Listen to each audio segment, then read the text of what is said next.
Eu me chamo Helena e hoje, aos 35 anos, finalmente entendo que o amor nunca deve ser um fardo pesado demais para uma pessoa carregar sozinha nas costas. Olhando para trás, vejo como fui ingênua ao acreditar que as promessas vazias de Ricardo seriam suficientes para sustentar o teto sobre nossas cabeças cansadas. Conheci aquele homem em um evento de marketing e me encantei pelo seu sorriso fácil e pela maneira como ele parecia acreditar em um futuro brilhante e próspero. Naquela época eu já ocupava um cargo de gerência e ganhava muito bem, mas Ricardo estava sempre entre um projeto e outro sem nunca firmar os pés. Nosso início foi marcado por jantares caros e viagens que eu insistia em pagar apenas para vê-lo feliz e sem o peso de sua conta bancária vazia. Eu acreditava piamente que estava investindo no nosso futuro e que em breve ele encontraria seu caminho e dividiríamos todas as responsabilidades da vida adulta. O problema é que o tempo passava e as contas só aumentavam enquanto Ricardo se tornava cada vez mais exigente sobre o padrão de vida que levávamos. Ele criticava minha cautela com o dinheiro e dizia que eu era mesquinha por não querer trocar de carro ou comprar roupas de grife todos os meses. Senti que algo estava errado quando ele começou a questionar o saldo da minha conta poupança com uma frequência que me deixava desconfortável e com uma sensação de invasão. Ele dizia que o dinheiro que eu ganhava era nosso e que eu não deveria esconder nada do homem que pretendia passar o resto da vida ao lado. Cedi à pressão e acabei pagando 80% do nosso casamento luxuoso que serviu apenas para alimentar o ego dele diante de amigos e parentes invejosos. Eu não percebia que estava construindo um castelo de areia que desmoronaria na primeira tempestade que o destino decidisse enviar para testar nossa união de fachada. A primeira grande rachadura apareceu 3 meses após a lua de mel, quando cheguei em casa e encontrei malas enormes espalhadas pelo corredor da nossa sala de estar. Antes que eu pudesse perguntar qualquer coisa, vi a figura imponente de Dona Glória, a mãe dele, sentada no meu sofá favorito com um olhar de superioridade. Ricardo apareceu logo atrás dela com um sorriso nervoso e anunciou que a mãe moraria conosco a partir daquele dia sem ter me consultado antes. Fiquei paralisada diante da audácia daqueles dois que agiam como se a casa fosse apenas deles e eu fosse apenas uma convidada pagante. Tentei argumentar que não tínhamos espaço e nem havíamos planejado receber uma terceira pessoa, mas Ricardo me cortou dizendo que eu ganhava o suficiente para sustentar todos. Dona Glória apenas sorriu e disse que eu deveria ser grata por ter uma sogra tão presente para cuidar das coisas enquanto eu passava o dia fora. Naquele momento percebi que minha casa deixava de ser meu refúgio para se tornar um hotel gratuito para pessoas que não tinham o menor respeito por mim. Aceitei aquela situação por medo de perder o homem que eu amava, mas mal sabia que o pior ainda estava escondido nas sombras daquela traição. Passei os meses seguintes trabalhando dobrado para cobrir os gastos extras que Glória trazia com seus pedidos de comida caros e manias de grandeza que eu não suportava mais.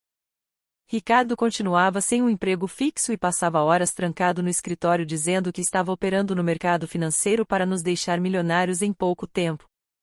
Eu confiava no talento dele, mas sentia que o dinheiro da nossa reserva estava sumindo de uma forma misteriosa que as planilhas de gastos comuns não conseguiam explicar.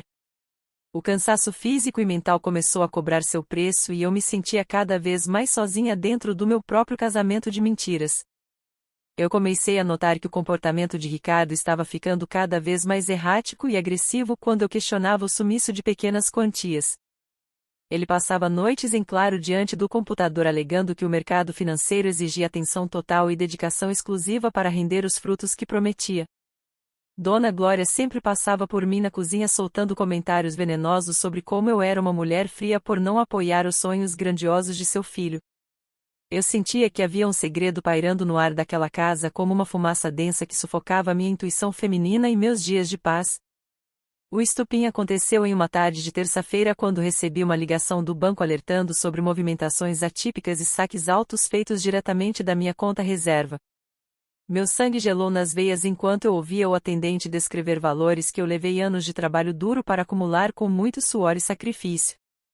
Corri para casa com o coração na boca, sentindo uma mistura de ódio e desespero que eu nunca imaginei ser capaz de experimentar por alguém tão próximo. Ao entrar na sala, vi Ricardo rindo alto com o celular na mão enquanto sua mãe lixava as unhas calmamente no sofá de couro.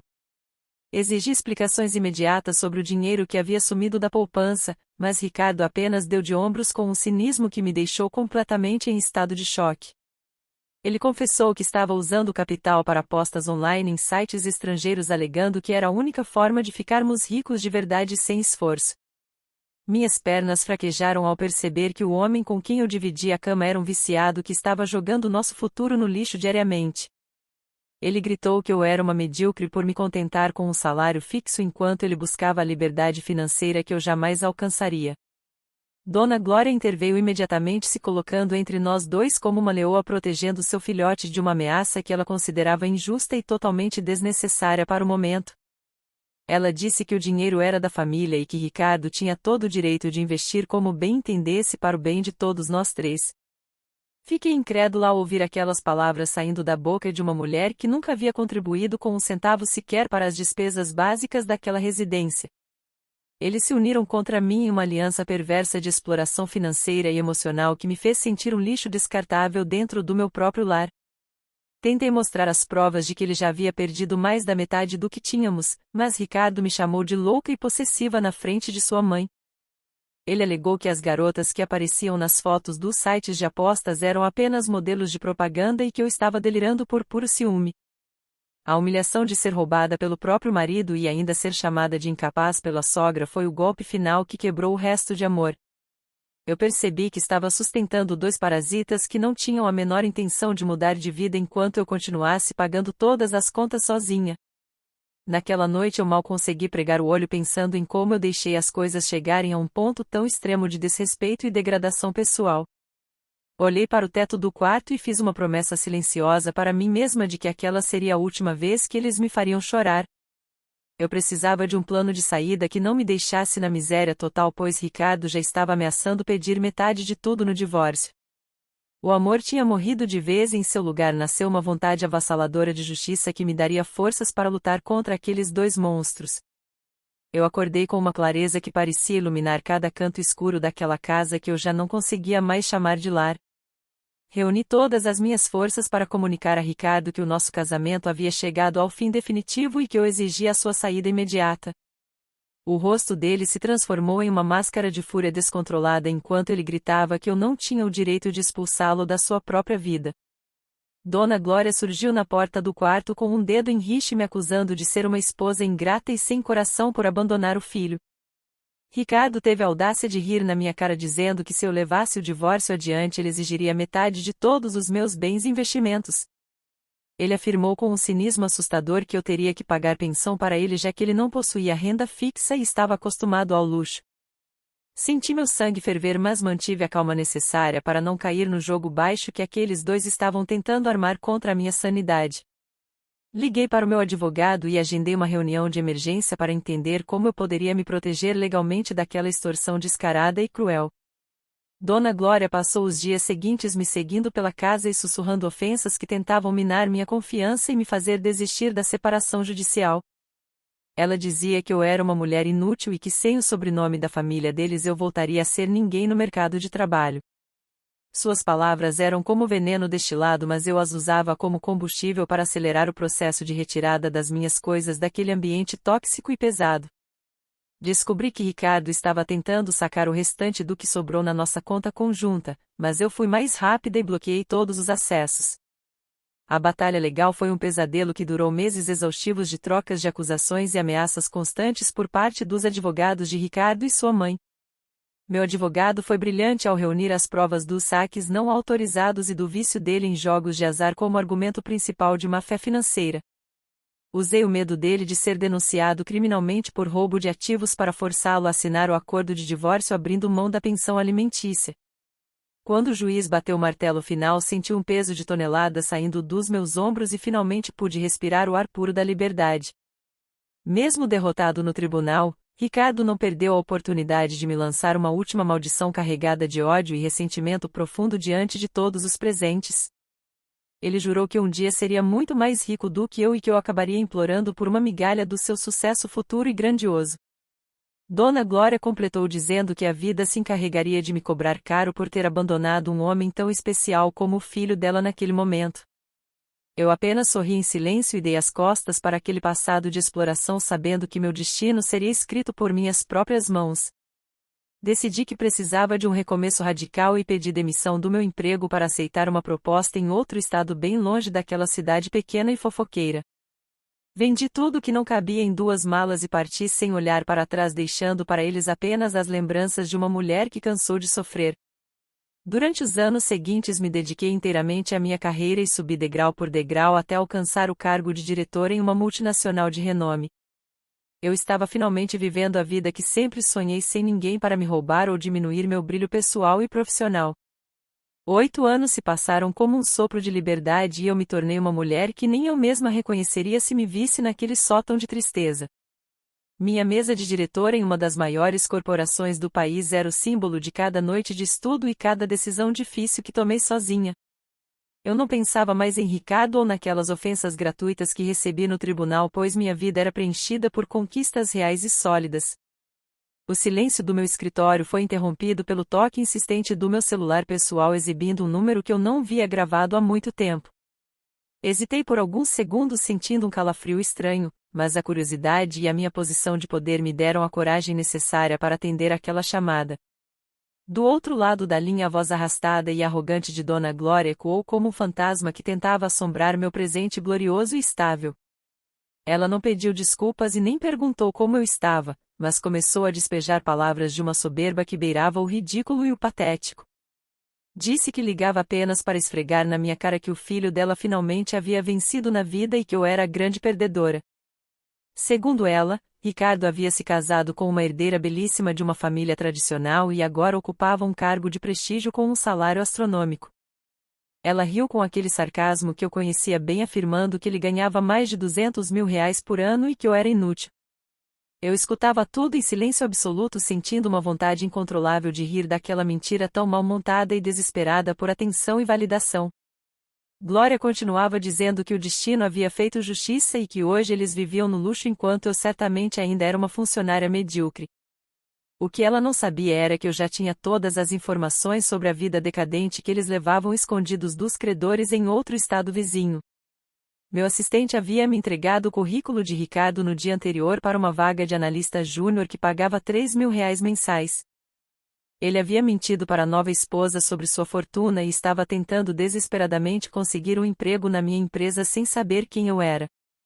Deixei que ela falasse até cansar e quando o silêncio finalmente se instalou eu respirei fundo, pronta para destruir aquele castelo de mentiras. Respondi com uma calma que pareceu desestabilizar os nervos dela, dizendo que eu sabia exatamente quanto o filho dela valia no mercado de trabalho atual. Revelei que eu era diretora da empresa onde ele havia acabado de ser entrevistado e que o salário real era uma miséria perto do que ela inventou. Glória gaguejou e tentou dizer que eu estava mentindo por inveja, mas eu citei detalhes específicos do processo seletivo que só alguém do topo saberia. O tom de voz dela mudou instantaneamente da arrogância para o desespero de quem sabe que foi pega em uma mentira vergonhosa e pública.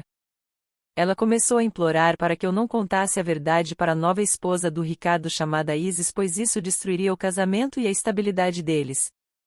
Disse que eu deveria ter piedade e dar o emprego ao filho dela como uma forma de compensação pelos anos que passamos juntos no passado. Eu apenas sorri diante do telefone, percebendo que o jogo havia virado de uma forma tão perfeita que parecia roteiro de um filme de vingança. A mulher que me chamou de inútil agora estava de joelhos, virtualmente implorando pela minha benevolência para salvar a pele de um homem preguiçoso e viciado. Desliguei o telefone na cara de Dona Glória, sentindo uma paz profunda que nenhuma quantia em dinheiro no mundo seria capaz de comprar naquele momento exato. Não perdi tempo e chamei meu assistente pessoal para conferir o status da candidatura de Ricardo naquela vaga de analista júnior que ele tanto almejava.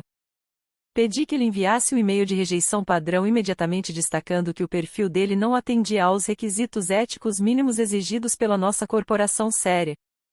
Eu sabia que aquele golpe no ego dele seria o início do fim de uma farsa montada com base em enganações e vícios em jogos. Menos de 1 hora depois, meu celular começou a vibrar freneticamente com chamadas de Ricardo, que parecia estar em um estado de choque e desespero absoluto e total. Atendi a ligação apenas para ouvir a voz dele trêmula, implorando por uma chance de provar que havia mudado e que precisava daquele emprego para sobreviver. Ele confessou que havia mentido para a nova esposa Isis sobre sua real situação financeira e que se ela descobrisse a verdade o expulsaria de casa. Ouvi o homem que um dia me chamou de inútil chorar como uma criança assustada percebendo que sua rede de mentiras estava prestes a se romper. Lembrei a ele de todas as vezes que ele me roubou e de como ele e sua mãe me humilharam no tribunal durante nosso divórcio conturbado e doloroso. Disse que o mundo dava voltas e que hoje eu não era apenas a diretora da empresa mas a pessoa que tinha o poder de destruir sua máscara. Ricardo tentou apelar para o nosso passado dizendo que tivemos bons momentos mas eu o cortei com a frieza de quem não tem mais espaço para perdão. Avisei que eu conhecia o pai de Isis através de contatos profissionais e que faria questão de alertar a família dela sobre quem ele era. Enviei uma mensagem direta para Isis contando toda a verdade sobre o histórico de vício em apostas de Ricardo e sobre os saques que ele fez de mim. Expliquei que ele nunca teve o emprego de R$ 200 mil que dizia ter e que sua mãe era cúmplice em todas as suas armações financeiras sujas. Isis me respondeu pouco tempo depois agradecendo pelo aviso e revelando que já desconfiava das saídas noturnas e das desculpas esfarrapadas que ele dava constantemente. Ela me contou que tinha um acordo pré-nupcial rígido e que Ricardo sairia daquela relação com as mãos vazias e sem nenhum centavo de herança. O desfecho foi mais glorioso do que eu poderia imaginar em meus sonhos mais audaciosos de justiça e reparação por tudo que sofri calada. 2 dias depois recebi mensagens de ódio de Dona Glória me chamando de monstro e bruxa por ter destruído o futuro brilhante que ela imaginou para o filho.